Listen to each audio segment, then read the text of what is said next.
Olá pessoal, vamos continuar aqui a nossa série de vídeos de operações unitárias da Indústria Química 2. No vídeo anterior nós estávamos falando sobre a primeira lei de Fick, que vai aí descrever matematicamente o que ocorre durante a difusão molecular de espécies em um determinado meio. Nós vimos que o fluxo associado a uma determinada espécie A será proporcional ao gradiente de concentração em base mássica ou molar. Então esta é a força motriz da transferência de massa, multiplicado aí pelo coeficiente de difusão da espécie A no meio B. O gradiente pode ser destrinchado em suas três componentes nas direções x, y e z, e o coeficiente de difusividade vai medir então a facilidade do transporte, tá certo? Hoje nós continuamos então para dar conta aí do que acontece quando você tem que mapear a concentração ou a fração molar ou mássica de uma espécie em um meio a partir das equações de difusão, tá certo? Nós vamos usar a primeira lei de Fick como mais uma ferramenta para fazer basicamente um balanço de massa diferencial para deduzir relações, ou seja, equações que descrevem como as frações mássicas e molares de uma espécie variam ao longo do espaço em virtude do fenômeno de difusão molecular. Então, vamos considerar aí um volume de controle, que pode ser uma região do espaço, um meio, um equipamento, neste momento não importa. É um meio que pode ser suscetível à difusão molecular. Nós temos aqui entrada e saída de matéria, então isso se caracteriza como um sistema aberto. Dentro desse sistema pode haver acúmulo, geração e consumo. A ideia geral de qualquer balanço de uma entidade que se conserva como a massa ou energia é a seguinte: o acúmulo que pode haver dentro do sistema, agora em termos de massa, vamos focar então neste conceito, vai ser igual a entrada de massa menos a saída, tá certo? Mais geração menos o consumo. Então tudo que faz com que a massa entre no sistema ou pelo escoamento ou pela geração via reação química vem com sinal positivo. Tudo que faz com que a massa saia do sistema vem com sinal negativo. O caso mais comum que vocês conhecem, quando nós não temos basicamente geração e consumo por não haver reações químicas, não há acúmulo, significando que o volume de controle opera em regime estacionário, então o que entra é igual ao que sai. Percebam que esta equação conhecida de vocês, o que entra é igual ao que sai, é um subtipo aí de balanço, tá? Que vem aí desta ideia mais geral de um balanço de massa que pode contemplar um regime transiente, entrada e saída de matéria, geração e consumo via reação química, por exemplo. Codificando isso, quando a gente fala, quando a gente está interessado então no balanço de massa em regime permanente sem reação química, tá? Justamente caímos nesse exemplo que acabamos de falar, o que entra igual ao que sai. Quando isto acontece, então a vazão mássica de entrada igual a vazão mássica de saída. Se eu tiver mais de uma entrada, então o somatório das vazões de entrada será igual ao somatório das vazões de saída, caso também eu tenha mais uma saída.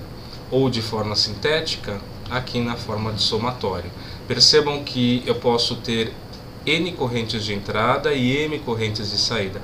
Elas não precisam ser um número igual, por isso a gente distingue que aqui pode ser N e aqui M, uma outra letra, tá certo? Se você considerar uma determinada porção do espaço, uma porção infinitesimal do espaço, e aplicar a ideia do balanço de massa naquela região, a gente poderia também codificar de forma mais sintética desse formato aqui. A massa que atravessa essa região infinitesimal do espaço, menos a saída, perceba que estamos fazendo um balanço de massa, tá? Mais geração, menos consumo, que aqui está sintetizado num termo só. Se eu gerar massa, este termo é positivo. Se eu consumir a massa de uma espécie, porque ela está sendo consumida numa reação química, este termo passa a ficar então negativo.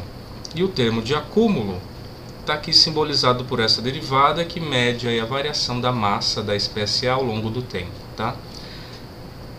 Em livros como Encropera, você pode encontrar então a demonstração de como a gente chega até esta equação aqui. Então, esta ideia de balanço de massa aplicado a uma porção infinitesimal do espaço faz com que nós cheguemos aqui nesta equação, sendo que estes termos de derivadas parciais representam o balanço líquido entre as entradas e saídas, tá? Se a entrada for maior que saída, isso é positivo. Se a saída for maior que a entrada, isso é negativo. Isso é o balanço líquido disso aqui, ó, tá? Simbolizado nas direções x, y e z, porque, lembrem-se, estamos aplicando a isso a difusão molecular, e difusão molecular é um fenômeno tridimensional, certo? O termo de geração e consumo vira este termo aqui, tá? Aqui, então, neste quadro amarelo ou verde, né, alguma coisa no meio do caminho, é basicamente em termos mássicos, aqui a mesma ideia em termos molares, tá? E essa variação da massa ao longo do tempo aqui está simbolizada, tá? Ela foi simplificada como uma variação da concentração mássica ao longo do tempo, uma variação da concentração molar ao longo do tempo. A demonstração de como a gente parte daqui e chega até aqui, vocês, como digo mais uma vez, vocês encontram aí nos livros das referências, tá certo? Então nós temos aqui derivadas em relação ao espaço do lado esquerdo, uma derivada em relação ao tempo do lado direito. Os MAs, pessoal, são a variação da fração mássica de A, tá? É meio estranho para a gente simbolizar a fração mássica com M, porque geralmente a gente deixava isso para uma vazão mássica, né? Mas aqui é adotada esta convenção. Percebam que se eu pego a densidade total e multiplico pela fração mássica de A, eu recupero quem? A concentração mássica de A. Isso então que está dentro do parênteses tem uma cara já conhecida, certo? Isso vem justamente aqui, da primeira lei de Fick, tá? Ou seja, a derivada da concentração de A em relação a x, eu posso escrever a concentração de A como um produto da concentração total, ou a densidade, né? Uma concentração global também é a densidade, multiplicada pela fração mássica, tá? Supondo que a densidade total seja constante no meio, o ρ cai, então só sobra dentro aqui da derivada parcial a fração mássica, que lá está simbolizada por MA, tá? Então percebam que há uma analogia. O que está aparecendo aqui dentro da equação é justamente a primeira lei de Fick, justamente porque aqui é um fluxo, né, de massa. Eu estou mensurando entradas e saídas, aqui aparece na forma de fluxo. O mesmo raciocínio se aplica aqui. Se eu pego a concentração molar total e volto aqui para dentro da derivada, fração molar de A vezes a concentração total é a concentração molar de A, que é a lei de Fick da difusão na sua forma molar, que é justamente esse lado direito, tá? Então, quando vocês estiverem estudando, voltem, tá, nesse ponto, façam as analogias e percebam aí como isso está sendo usado, tá? Eu sei que esta equação pode assustar um pouquinho de início, embora ela seja muito bonita nessas duas, mas acho que a gente vai aprender, na verdade, eu não vou cobrar deduções propriamente, a gente vai aprender como partir dessa equação geral, que representa um balanço de massa para um elemento infinitesimal de volume, para uma espécie química que está sofrendo difusão, e extrair daí alguns resultados importantes, como a resistência à transferência de massa e a variação da fração molar ou fração mássica ao longo do espaço, tá?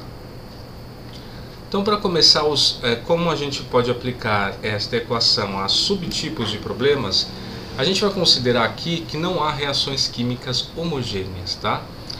Ou seja, existe um meio preponderante, neste meio não estão ocorrendo reações químicas, tá?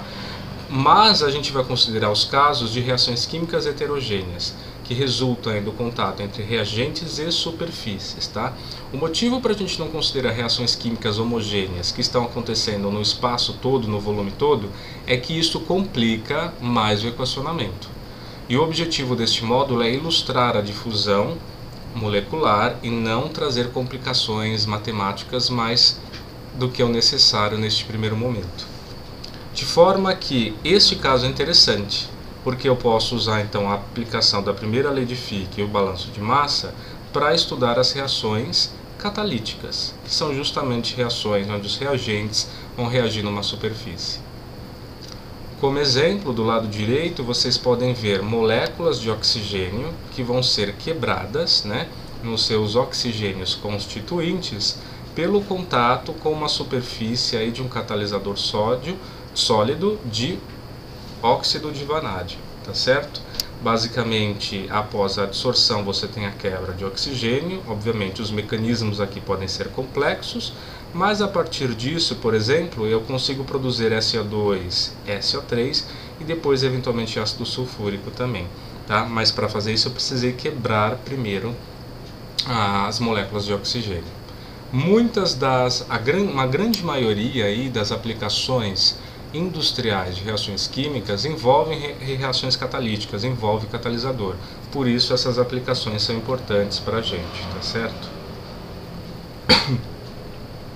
Então, caso 1, vamos estudar meios estacionários, ou seja, que podem ser considerados aí como parados, né, ou com uma velocidade muito baixa, com concentrações superficiais especificadas, tá? Ou seja, a gente vai conhecer a reação aqui na superfície. O exemplo que vocês resolveram anteriormente também tinham condições especificadas na superfície. Voltem naquele exemplo e percebam isso. Então, basicamente, exemplos, né, desses meios estacionários com concentrações superficiais especificadas podem ser misturas aí de gás diluídas, tá? Soluções líquidas com movimento dissolvente desprezível e difusão das espécies em sólidos. Nós vamos finalizar o módulo justamente com um exemplo disso, tá?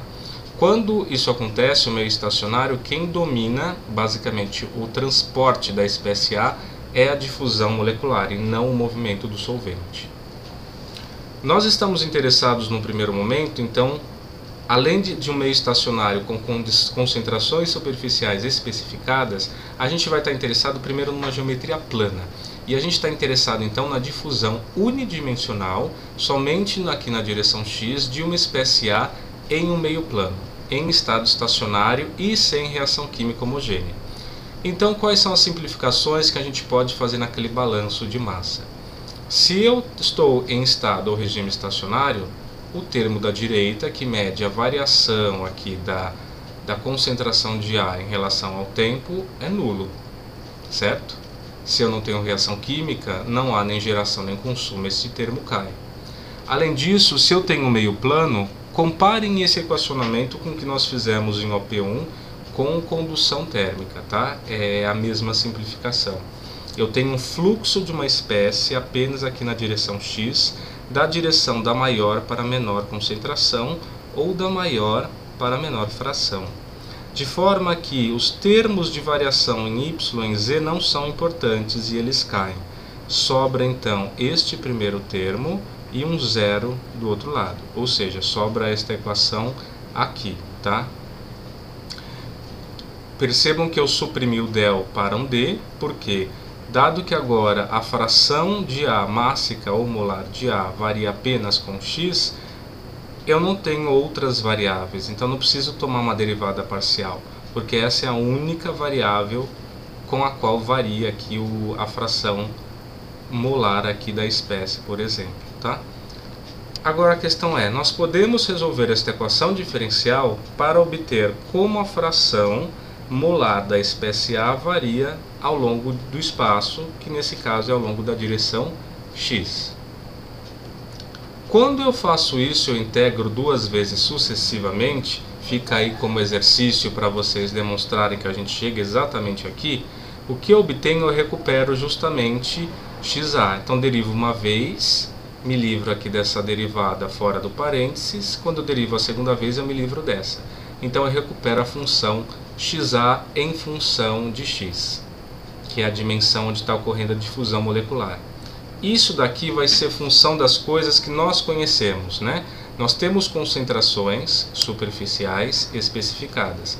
Então a gente tem a especificação da fração molar de A deste lado aqui, XaS2, deste lado aqui também. A dependência em relação a X está aqui. Aqui aparece a espessura, tá, da parede. Comparem com a forma de condução, ΔT sobre L, aparecia lá, né? Aqui está aparecendo um ΔX sobre L. mais uma fração aí molar de A aqui do lado S1, tá certo? Ao mesmo tempo, pessoal, nós sabemos que para um meio estacionário, o fluxo total da espécie A é igual ao seu fluxo difusivo, e por acaso isso é determinado pela primeira lei de Fick. Lá no slide anterior nós vimos a forma dela com essa concentração total dentro do gradiente, então XA vezes C me dava a concentração molar de A. Ou eu posso ter esse formato onde a concentração total, que é a densidade, né, molar no caso, total, sai do gradiente e eu deixo dentro do gradiente só a fração molar. São duas formas, tá? É a mesma lei de Fick, ela só está reescrita em outro formato, tá? Mas quem é o gradiente de XA? Nós acabamos de ver que a fração molar de A só varia com x. Então o gradiente de XA é justamente a derivada desse XA em relação a x. Se resume a isso, como está dito aqui. Então percebam o seguinte, quem é a gradiente de XA? Vamos derivar essa função em relação a x. Isso é constante e vai embora. O x está aqui, então é o derivar. A derivada da função y é igual constante vezes x mais b, onde constante, né, e b são constantes, é igual justamente a constante. Então só vai sobrar o XAS2 menos XAS1 sobre L. Vai sobrar isso aqui.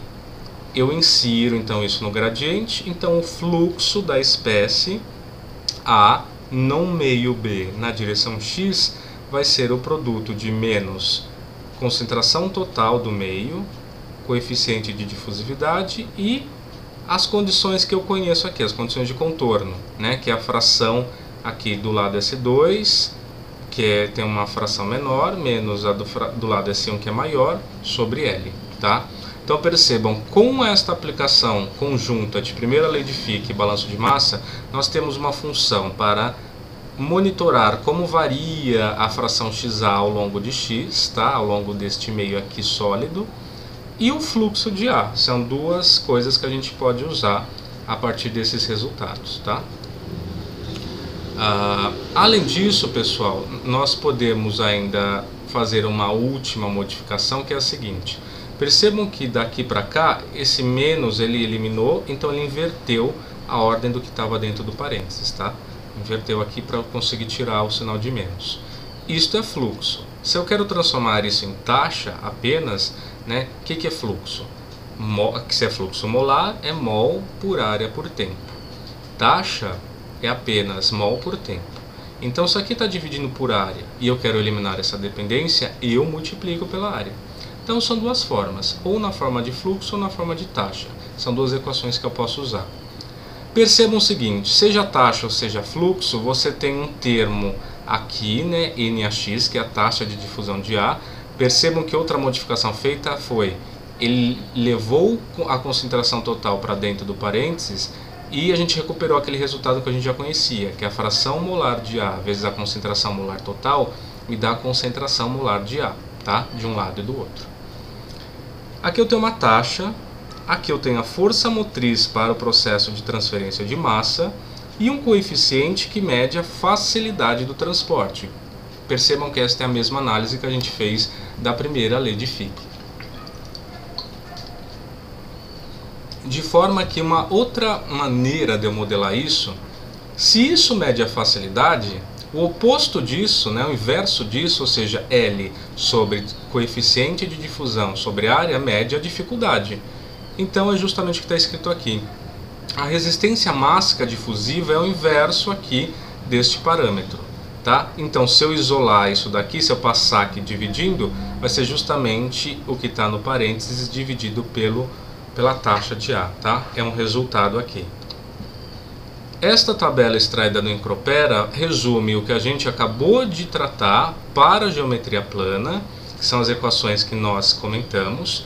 E eu não vou comentar porque a ideia é a mesma, só eventualmente vão aparecer aí termos de outras funções como um LN, por exemplo, aqui para uma geometria cilíndrica e aqui para uma esférica, que são grandes geometrias de interesse, né?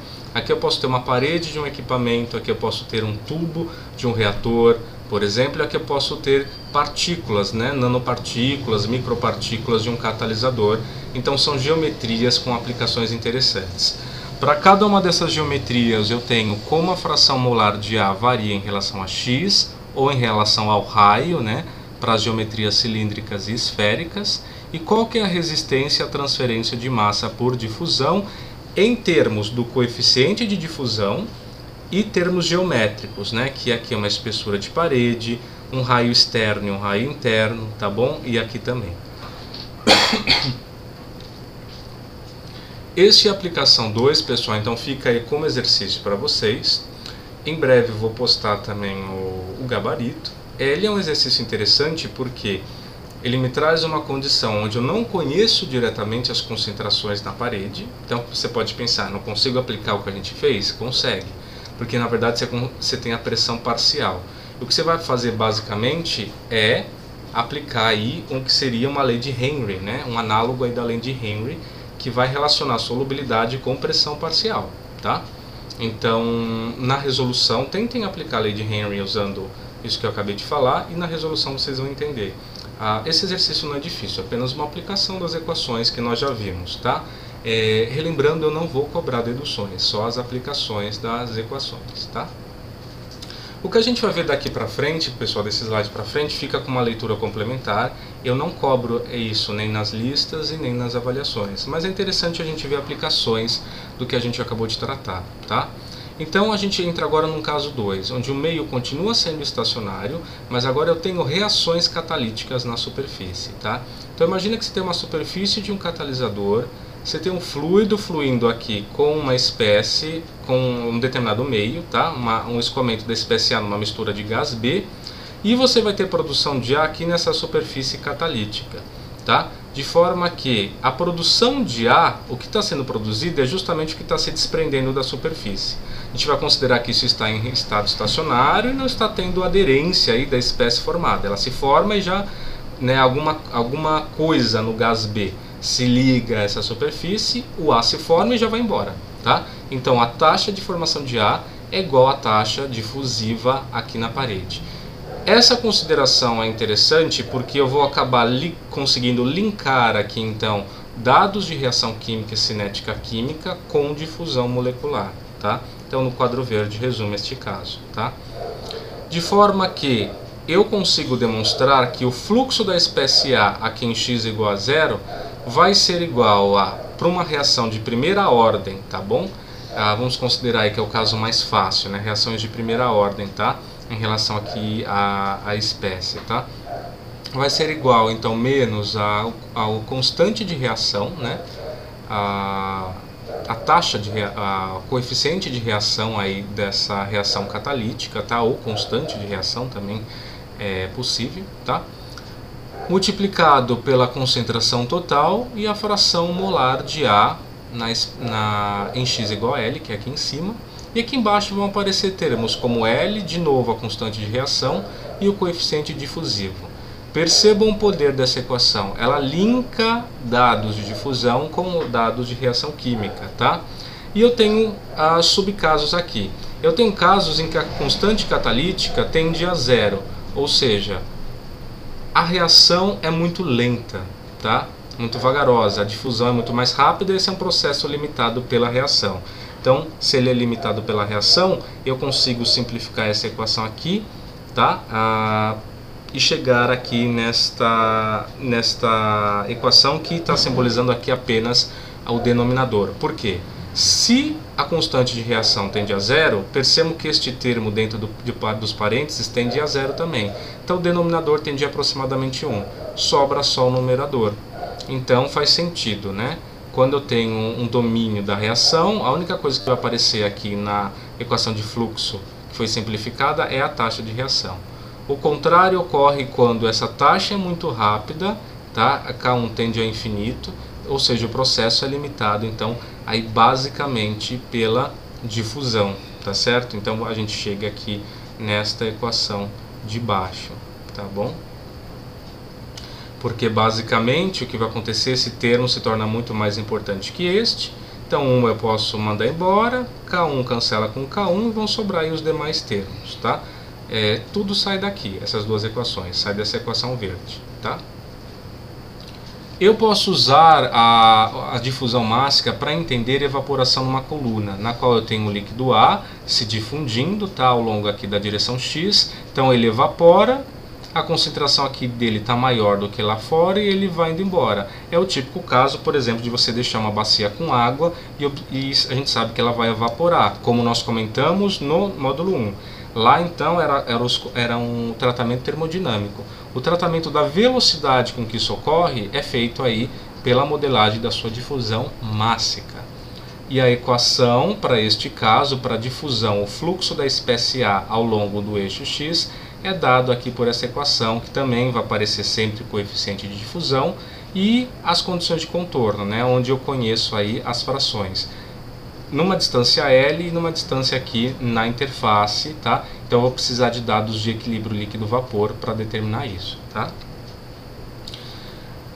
Os casos que nós vimos até agora supõem aí que, a primeira lei de Fick supõe que o gradiente da concentração de A não muda no tempo, ele tem um gradiente fixo, ou seja, o que entra de uma determinada espécie A no meio é igual ao que sai.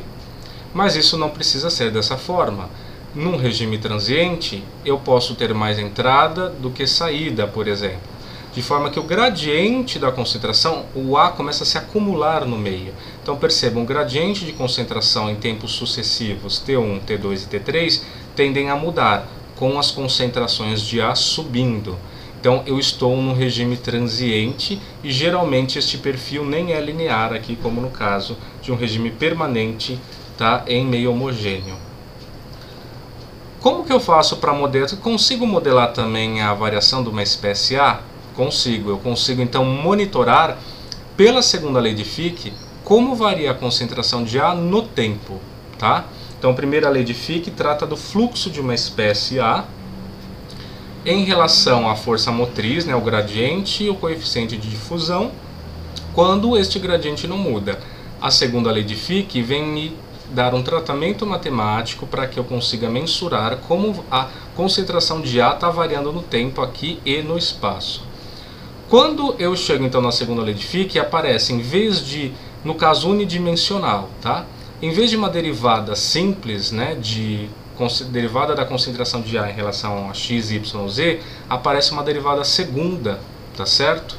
E se eu tiver o caso tridimensional, então está aqui, a derivada da concentração de A no tempo é menos coeficiente de difusão e uma derivada segunda, um gradiente, né, um laplaciano, desculpe, da concentração de A, tá? Então, primeira lei de Fick você tem um gradiente, na segunda lei de Fick você tem o operador laplaciano também, tá? E quem é o operador laplaciano? Ele é o gradiente, ele é o produto escalar dos operadores gradientes, ou seja, são as derivadas segundas aí em x, em y e em z. Está fora do escopo aqui da gente demonstrar como se chega na segunda lei de Fick, tá? Mas fica aí ela então como uma informação adicional para que vocês saibam que mesmo em casos de regime transiente, eu consigo monitorar a concentração da espécie A em relação ao tempo. Até aqui parece muito abstrato e você pode se perguntar, no que eu posso aplicar isso? Então eu finalizo o módulo justamente com uma aplicação dessa segunda lei de Fick. Vamos acompanhar aqui o que nós temos. Para algumas aplicações, é conveniente endurecer a superfície de aços, como desses dispositivos aqui, para conferir maior resistência ao desgaste, principalmente de peças que estão submetidas a rotação constante e esforços constantes, tá? E que podem eventualmente comprometer aqui a forma delas e eventualmente você compromete então a aderência, né, e o funcionamento do equipamento, por exemplo. Uma maneira de fazer isso é por meio do processo de cementação gasosa, no qual há um aumento da concentração de carbono na superfície através da introdução de átomos de carbono, provenientes aí de um gás como o metano, por exemplo, tá? Então eu tenho um gás metano que é uma fonte de carbono, eu consigo dissociar esse gás por meio de reações químicas e o carbono começa a difundir do gás para o sólido. Considerando que um aço com concentração inicial de carbono de 0,25% em toda a sua estrutura seja submetido a uma cementação, percebam a temperatura alta que a gente precisa, 900 graus, Vamos lembrar aí que temperatura alta favorece o coeficiente de difusão, deixa ele mais alto, certo? E que a concentração de carbono na superfície seja aumentada e mantida a 1,2%, então a gente sabe a condição da superfície, né? A gente pode calcular, aplicando a segunda lei de Fick, quanto tempo seria necessário para atingir uma concentração de 0,8% de carbono a 5 milímetros abaixo da superfície.